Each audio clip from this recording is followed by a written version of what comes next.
WNBA playoffs. 3 reasons the Fever keep winning without Caitlin Clark.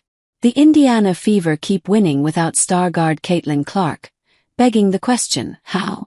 At the beginning of the 2025 season, the Fever had championship expectations. They had just finished a successful offseason, bringing in a new coach, Stephanie White, and a few players, DeWanna Bonner, Natasha Cloud and Sophie Cunningham, to help them get there.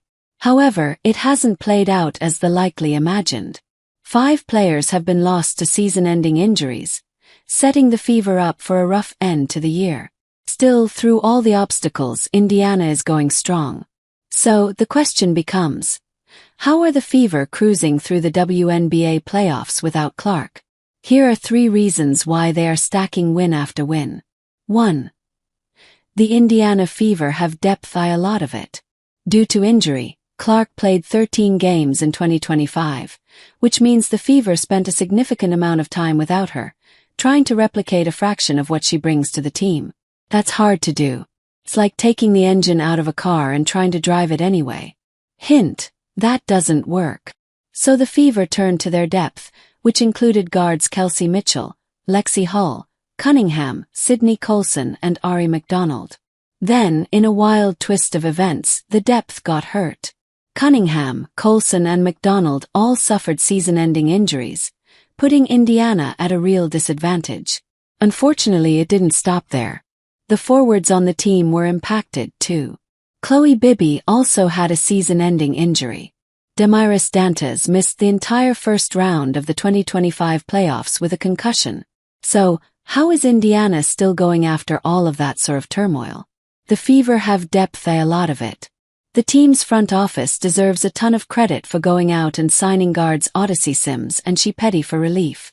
They also drafted forward Michaela Timpson and signing veteran Brianna Turner. Sims and Petty have extensive WNBA experience and seamlessly integrated into the Fever system after just a few games.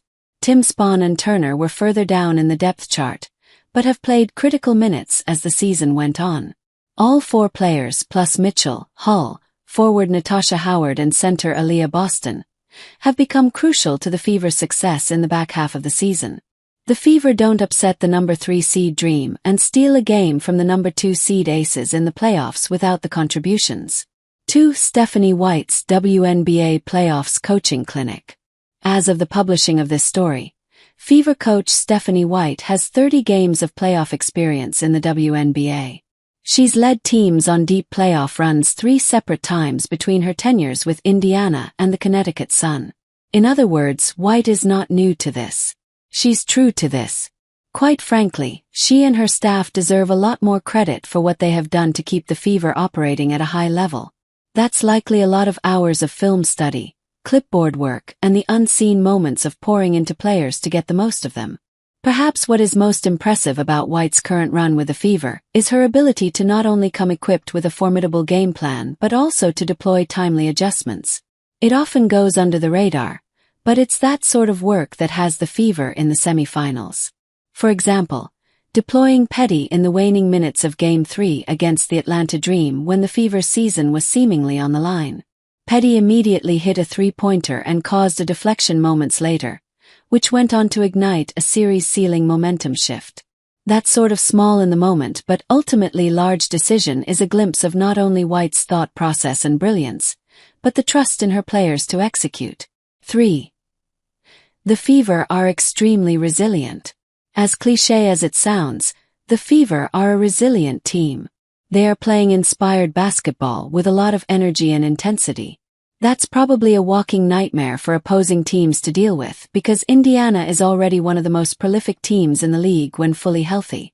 What's more, it's likely motivating for the team that not many people expected the Fever to be in the second round of the playoffs, given all the injuries and, at times, the up-and-down nature of their season. That sort of belief in one another and White is noteworthy, and ignites a much larger conversation. Could the Fever actually win it all without Clark? Then, if they were to win a championship this season without their top player, how many could they potentially win with Clark once she returns?